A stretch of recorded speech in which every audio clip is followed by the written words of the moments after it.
Hello and welcome to my easy to understand guide to GQ magazine and the magazine industry. This video is going to be particularly relevant for you if you are studying AQA A-Level Media Studies, as GQ appears as a set text for exams from 2024 onwards. GQ magazine is published by the company Conde Nast, which is a huge global magazine publishing company.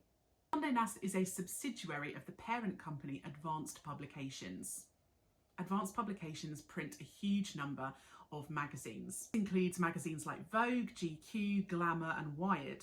They regularly buy out competing magazines from other companies, so this horizontal integration to buy out their competition helps to increase their power in the market. Both Conde Nast and Advanced Publications are both diversified into other industries other than just magazines. For example, they operate on Reddit. They also have retail as well. Conde Nast also has film and TV divisions, as well as digital video divisions and web divisions as well. And this diversification helps to reduce risk. The company is quite big. They operate in 32 different countries globally, and they have 6,000 staff roughly. They cover 37 different brands of magazine and title, and their titles are available in 26 different languages. And this helps them to target quite a big mainstream global audience.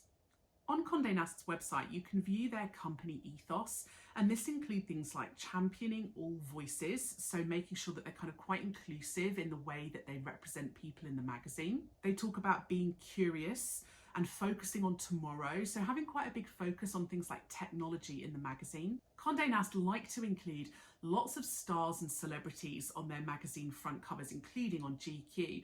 And the reason is that this use of celebrities helps to make the magazines more sellable. It reduces risk by adding this kind of pre-sold audience for a lot of magazines. They'll see a celebrity on the front cover and it helps make it easier to market that particular edition. Advertising is a really key thing for magazine companies. It's one of the main ways in which they make revenue. You can see here some of the price rates that GQ magazine offer to advertisers who wish to place adverts in the magazine, and they can charge huge amounts of money, whether that is for small adverts, full page adverts. Perhaps a company wants to create an advertorial, which is an advert that kind of looks like an article. Maybe they want to sponsor an entire article.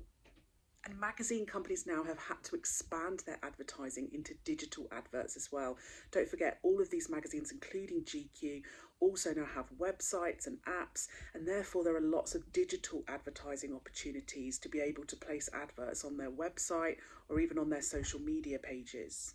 And this is particularly important at a time when magazine sales, print magazine sales, are massively declining, not just in the UK, but globally.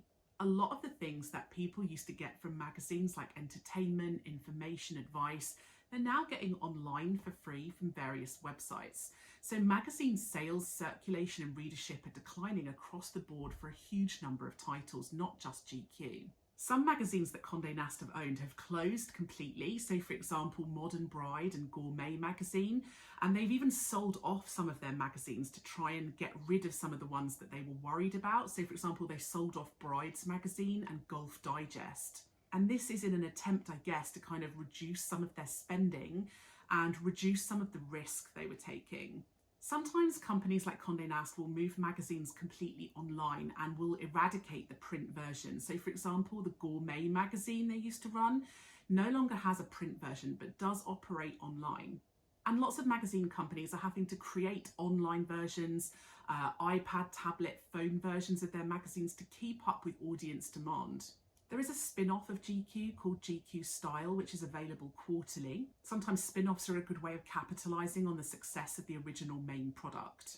They have their own web store where they sell a range of merchandise, and again, this adds opportunities for them to earn more profits. Conde Nast run a range of GQ-themed events, for example, the GQ Man of the Year and GQ Heroes. These are events that are a good way of creating brand knowledge, brand identity, brand familiarity, and also a great way of creating publicity for the magazine, because inevitably these events will get written about in the press or shared online. Conde Nast made their own GQ video series, which actually has 45 million views as of 2021. And these online videos can help to bring in other audiences too.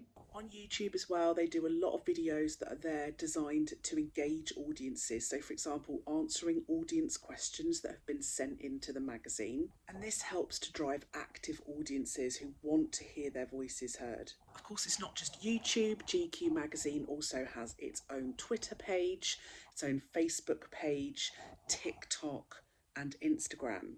And this just demonstrates how popular social media is and how essential it is for companies now in a digital online age to have a huge presence across social media. All the things they post on social media are designed to drive audiences back to the website, because that is where they're making their money from digital advertising.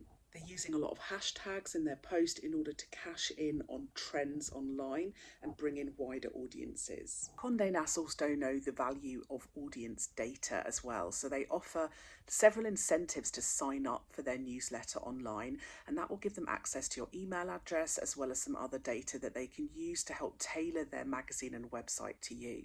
They also offer several incentives to actually subscribe to the magazine and pay in advance for it, which will obviously help their revenue.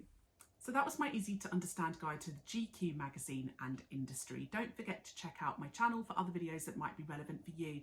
And if you would like a video that I don't already have, leave a little comment below and I'll see what I can do.